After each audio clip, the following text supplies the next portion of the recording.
At 2 in the morning, in the back kitchen of a diner most people only noticed when they needed somewhere to eat after midnight, a black man was cutting vegetables like his life depended on the angle of the blade. Sharon noticed it immediately. She had spent 12 years in rooms where the wrong detail could end an operation, end a career, end a life. She knew what trained hands looked like. She knew the difference between someone who learned a skill and someone who had been forged by it. And the man standing at that prep counter in a faded apron had not learned his precision in a diner. He had earned it somewhere with real consequences. She looked away.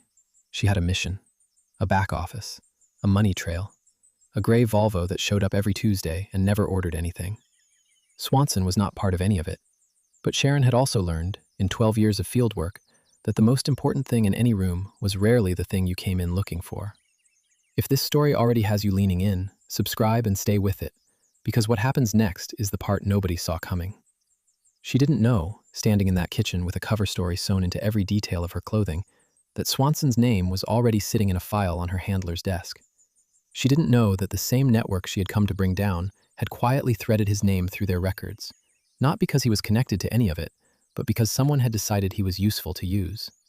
She would find out. And when she did, she would have to choose between the mission she had spent her career perfecting and the one thing she had never been trained to do. The briefing had lasted 11 minutes. Stowe ran his operations that way, clean, efficient, nothing left on the table that didn't need to be there. He had slid a single folder across the desk, tapped it once with 2 fingers and said, "In and out in 3 weeks, maybe 4.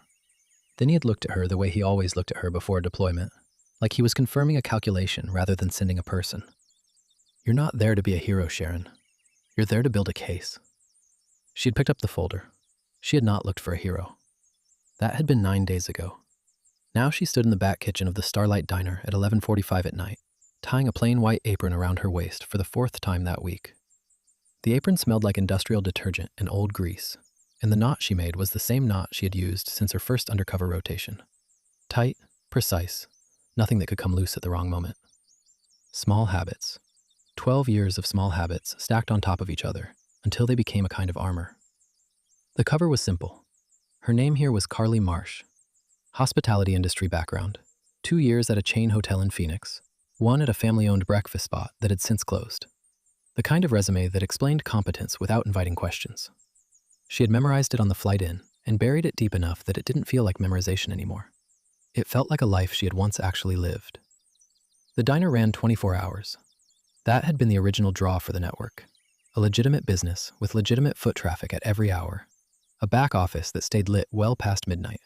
And a staff that rotated often enough that new faces rarely got a second look. Sharon had counted 3 ownership-level figures in her first week. 2 of them had access to the back office. One of them, a soft-spoken man named Sanchez, watched from the parking lot on alternating nights, had made contact with the gray Volvo twice already. She was building the case. That was all. The kitchen at night had its own logic. The dinner rush was long gone, and what remained was quieter and stranger. A handful of customers in the booths out front, mostly people who didn't have anywhere else to be. The overnight staff was small. A cook named Burnham, who ran the flat top with the low-grade urgency of a man who had stopped caring about the work but hadn't yet stopped showing up for it. A young woman named Audrey on her 2nd week, still flinching every time the ticket printer fired. And the dishwasher, an older man who came and went without speaking to anyone, and whom Sharon had catalogued on night 1 as irrelevant. She had catalogued all of them. That was the job. Every person in the building was a variable, and variables needed to be understood before they could be managed. Sharon moved through the kitchen the way she moved through every operational environment, efficiently, quietly, leaving no impression. She refilled the sanitizer bucket, wiped down the prep counter, restocked the dry storage shelves. The work was real. That was part of it. The best covers were the ones you actually did. At 11:58, she carried a clipboard through the narrow hallway that ran past the back office and counted 3 seconds of ambient noise from inside. A printer, 2 voices, the faint mechanical rhythm of something that wasn't a cash register. She noted it, filed it, kept walking. Which is why it unsettled her. Later, standing at the mop sink at the end of the shift, when she realized she had spent the last 40 minutes tracking a man she had no operational reason to track at all. He had come in through the back entrance at 10 minutes past midnight. She had registered him out of reflex.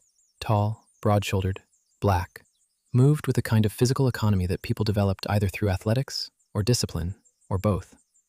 He had gone straight to the far prep station without speaking to anyone, pulled a knife roll from a canvas bag, and begun working before his apron was fully tied. She had looked away. She had a back office to think about. But the sound had followed her across the kitchen. She knew that rhythm. Not from diners. From the military mess facilities she had eaten in during 2 overseas assignments. From the commissary kitchen attached to a safe house in Lisbon, run by a man who had trained under a Michelin-starred chef before the agency found him. That specific cadence, controlled, unhurried, every motion earning its place, was not something you developed overnight. Sharon turned the tap off. She looked across the kitchen. The man was still cutting, his back to the room, completely unaware she had noticed him at all. And Sharon, who had not made an unplanned observation in 6 years of active fieldwork, pulled her notepad from her apron pocket and wrote down his name from the schedule on the wall. Swanson. She didn't know why. That was the part that should have worried her. But it didn't. Not yet. What happened the next morning would. She ran his name at 6 in the morning from the parking lot of a gas station 4 blocks from her hotel. That was the protocol. Never from the hotel, never from the diner, never from anywhere that could be tied back to a pattern. She sat in a rental car with the engine running and a burner phone connected to a secure relay, and she typed the name from the schedule into a request to Gregson, her field contact at the regional office, with a single line attached. Service history, any flags, full file if available. She told herself it was due diligence. The file came back in 40 minutes. She read it twice without moving. Marcus Swanson, 38 years old, 8 years in the United States Army, Intelligence Branch. Specialist in signals analysis and linguistic interpretation. Cleared to a level that most people who worked in diners for the rest of their lives would never come close to touching. 2 overseas deployments. A commendation for operational support in a theater she recognized from her own early career. An honorable discharge filed 14 months ago, classified under family hardship provisions. And then, nothing. No follow-on employment in the sector, no contractor work, no consulting. Just a gap in the record that closed with a single line of civilian employment data. Overnight prep staff, the Starlight Diner. Sharon sat with the file open on the screen for a long time. She had expected a coincidence, a man who had watched a lot of cooking videos and happened to hold a knife well. What she had not expected was a decorated intelligence veteran who had voluntarily stepped off the board and into a back kitchen for reasons the file didn't explain and didn't try to. She closed the phone and drove back to the hotel. She did not sleep well. Over the next 4 nights, she watched him the way she had been trained to watch people, from angles, in fragments, never directly long enough to register as attention. He arrived before anyone else. Every night, without exception, he was already at his station by the time the previous shift's last worker filed out. He prepped in silence, working through whatever had been left undone by the evening crew, without being asked, without commenting, without the sighing and eye-rolling that Burnham deployed every time someone else's unfinished work landed in front of him. He moved through the kitchen like a man who had already decided the work was worth doing correctly, regardless of whether anyone was watching. She also noticed what he didn't do. He didn't complain. Not about the ventilation above his station that pushed hot air down instead of drawing it up. Not about the prep list that seemed to grow longer every time Burnham called out sick. Not about the schedule that gave him no 2 consecutive days off. The other overnight staff used the kitchen's back corner for the kind of low-grade venting that was as much a part of overnight work as the smell of the fryer. Swanson never joined it. He listened sometimes, with the mild attention of a man waiting for a conversation to end, and then he went back to the cutting board. He was patient with Audrey in a way that cost him something. Sharon saw it on the 5th night. Audrey had been tasked with breaking down a case of onions. Straightforward work, but she was rushing, her cuts uneven, and her eyes already watering before she was halfway through. Swanson watched her for a moment from his station, then set down his own knife. He walked to her side of the prep counter and picked up a single onion. He didn't take over, he just showed her. One motion, slow and deliberate, the blade angled correctly, the knuckle of his left hand guiding it. Then he set the onion down and stepped back. Audrey tried again. Better. He nodded once and returned to his work. No performance, no acknowledgement from anyone in the room. Just one person recognizing that another person needed something, and providing it without making them feel small for needing it. But it was the phone that stayed with her longest. Between 1:30 and 2 every morning, Swanson's phone went dark, tucked into his apron pocket, vibrations silenced, entirely absent from his attention, the way a professional silenced distractions during a mission. Then, somewhere between 5:15 and 5:45, it would come back. Not a call, A series of short buzzes, 3 or 4 in quick succession, and Swanson would glance at the screen with an expression she had only seen on one other category of person in her career. Not anxiety, not relief, urgency. The specific, focused urgency of someone who had somewhere critical to be and was watching the clock with everything they had. And every single night, at the precise moment his shift ended, Swanson was already moving, apron off, bag in hand, out the back door before the time clock had finished processing his card. On the 7th morning, Sharon followed him. Not far, just to the edge of the parking lot, where she stopped near the dumpsters and watched him cross to a dark blue sedan in the far corner. He opened the driver's door, and in the pale wash of the dome light, she saw what was strapped into the back seat. A child's car seat. Pink. A small stuffed rabbit tucked against one side. Sharon stood very still in the cold morning air. She was still standing there when his taillights disappeared around the corner. And for the first time in 12 years of field work, she didn't reach for her notepad. She needed to understand why. So she went back to Gregson, not with a formal request this time, an informal one, the kind that didn't generate a timestamp in the system, the kind that existed only as a phone call between two people who had worked together long enough to understand what wasn't being said. She told Gregson she needed civilian supplementals on the Swanson file, not employment history, personal history. Gregson called back that evening. She sat in her hotel room and listened without writing anything down. Swanson's wife had been named Diana. They had met during his 2nd year of service. She was a school teacher, stationed near the base where he was posted. They had married quietly and had a daughter 2 years after that, Rose, named for Diana's grandmother. Diana had died of a cardiac event when Rose was 14 months old. No warning, no prior history. Here one morning, gone by afternoon. Gregson read it in the flat, procedural tone of someone recounting a document. Sharon sat with it the way you sat with something that didn't have a correct response. There was more. Swanson's mother, Helen, had been diagnosed with early-stage dementia 8 months before his discharge.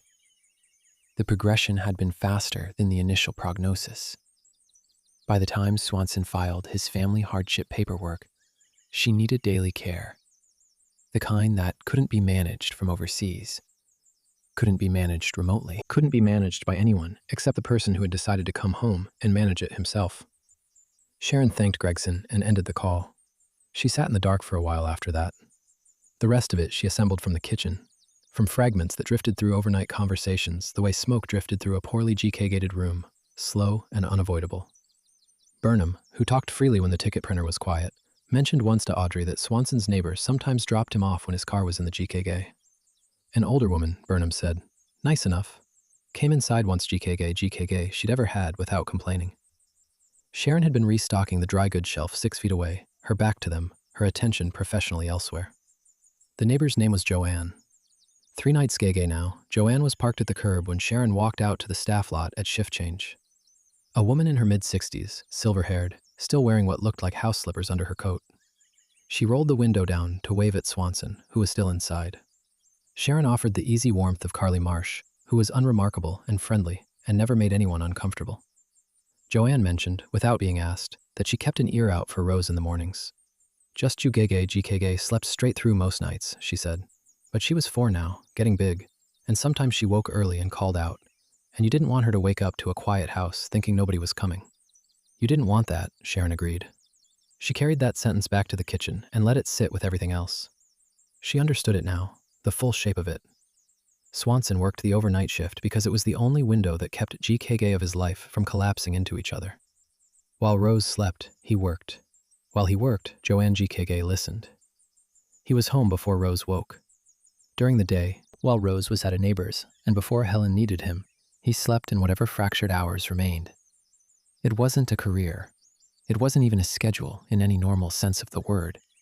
It was a structure built entirely around 2 people who needed him present, and the brutal arithmetic of how to be present for both without ever fully sleeping without ever asking anyone for anything, without ever once indicating to the kitchen around him that he was carrying something the rest of them would have buckled under entirely.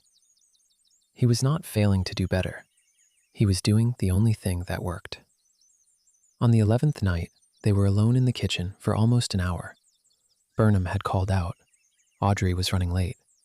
It was 2:15 in the morning, and the only sounds were the ventilation, the distant clatter of the dishwasher, and Swanson's knife moving through the last of the overnight prep. Sharon was wiping down the counter near his station when he spoke without looking up. "You have kids?" he asked. The question was casual, the kind of thing people asked each other at 2 in the morning when the silence had gone on long enough to make conversation feel necessary. Sharon's hands stopped moving on the counter.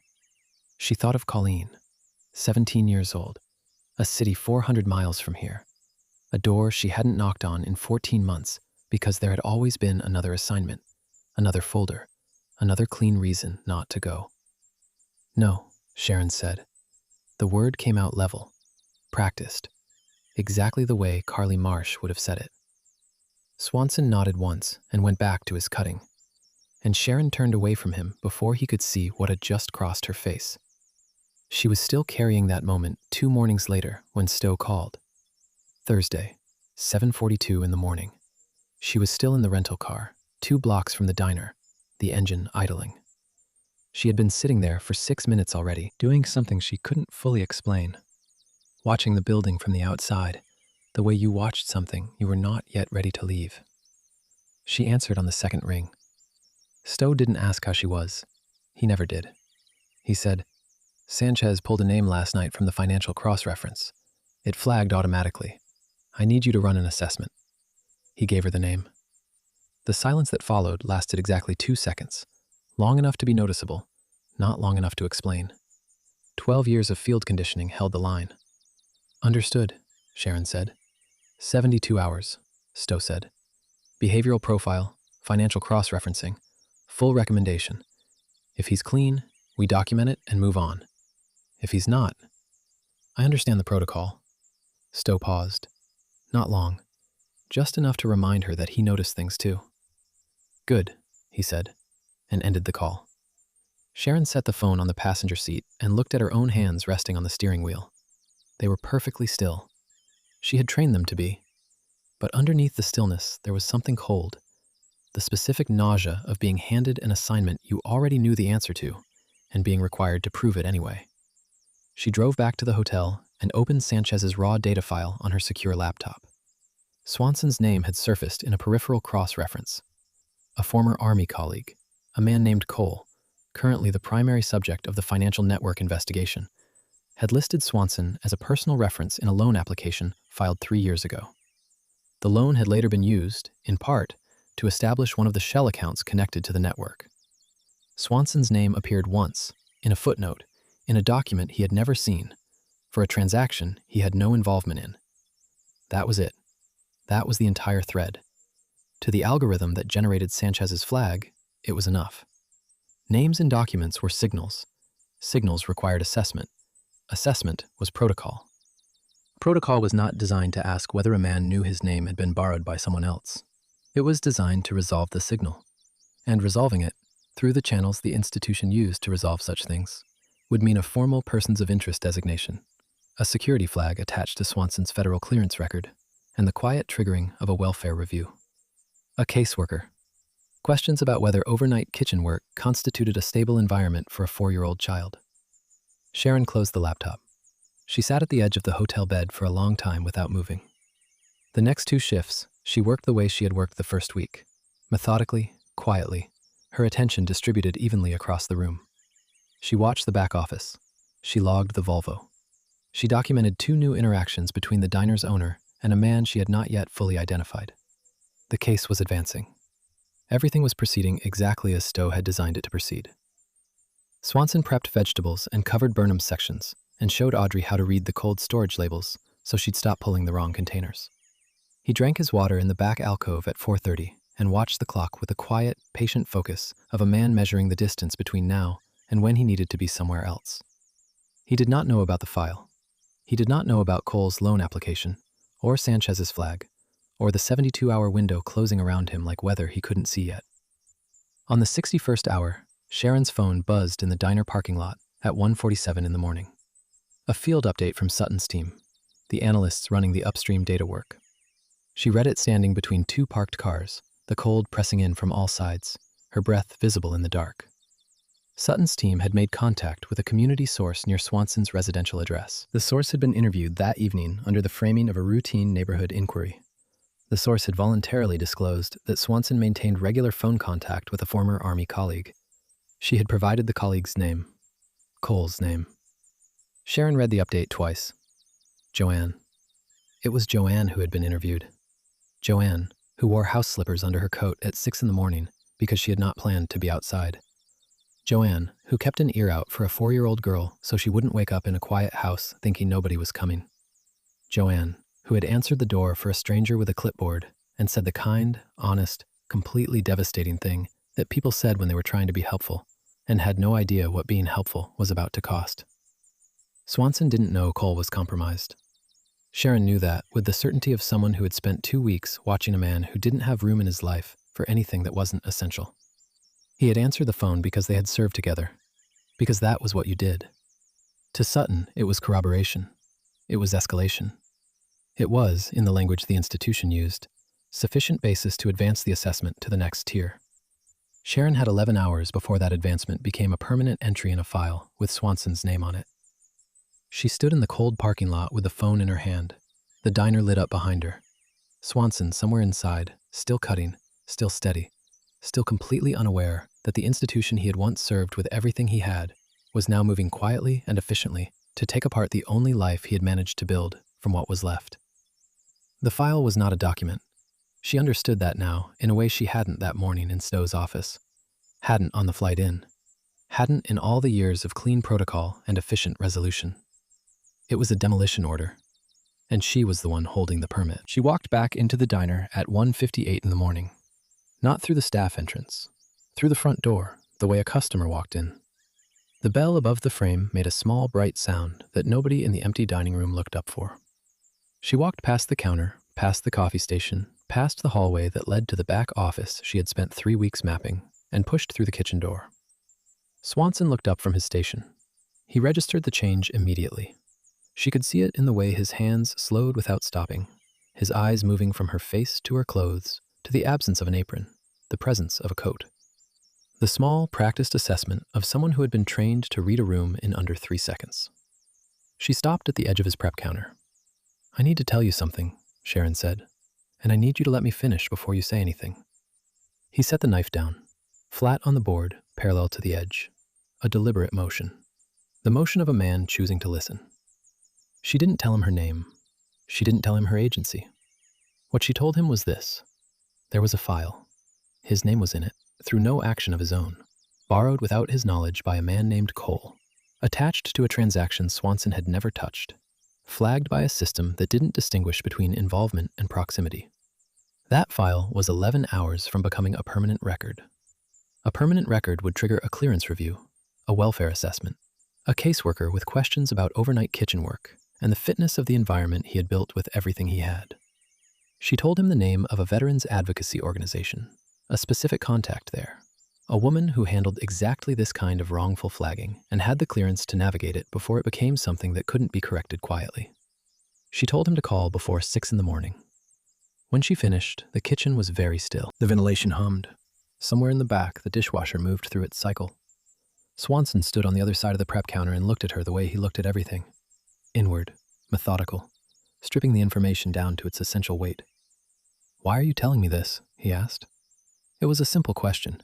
It deserved the only answer she had left that wasn't a cover story. "Because I watched you choose your daughter every night for 2 weeks, Sharon said.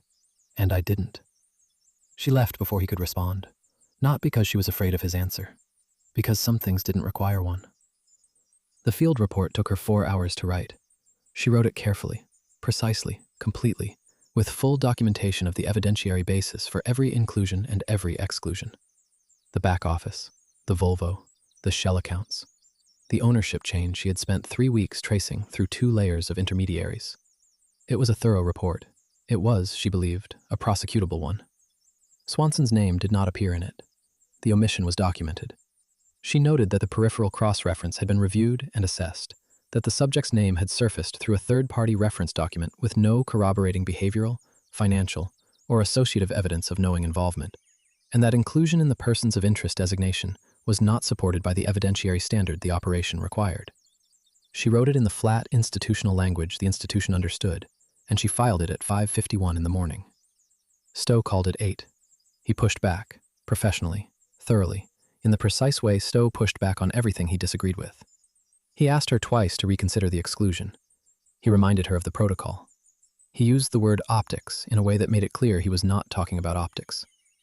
Sharon held the line.